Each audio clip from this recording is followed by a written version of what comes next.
This is a screencast for Chapter 2 vocabulary on early humans.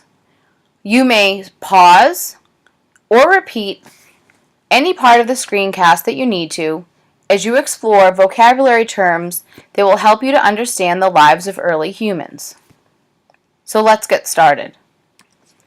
The first word is hominids. Hominids is a noun that means early humans. Humans didn't always look like they do today. We used to be shorter, have bigger skulls, and were quite hairy. Over time, something like 8 million years, we changed and became taller, had bigger brains but smaller skulls, and had less hair on our bodies.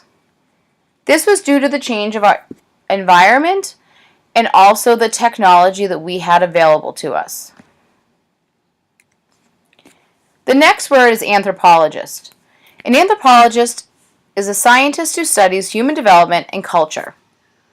Anthropologists are interested in everything about humans, whether it be their skeletal remains, the food that they ate, the houses they lived in, the jewelry they made, and how they formed their communities. Anthropologists still work today all over the world to learn about human development and different cultures.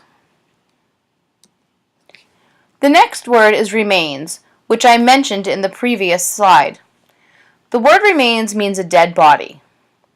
In this picture, you'll see the remains of one of our earliest human ancestors. The next word is biped. A biped is an animal that walks on 2 feet.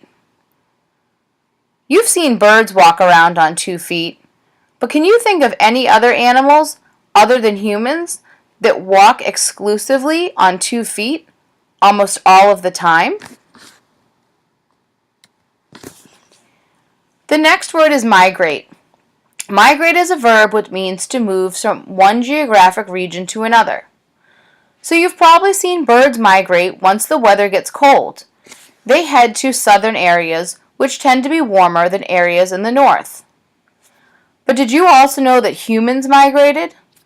Sometimes forced by weather, like birds, and other times simply to find food. According to scientists, all humans came out of Africa, and it was from there that people migrated across the globe over thousands and thousands of years. And finally, the last word is land bridge.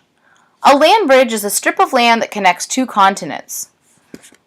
We would have most often seen land bridges during ice ages, when the water was frozen and it made it possible to walk from one continent to another.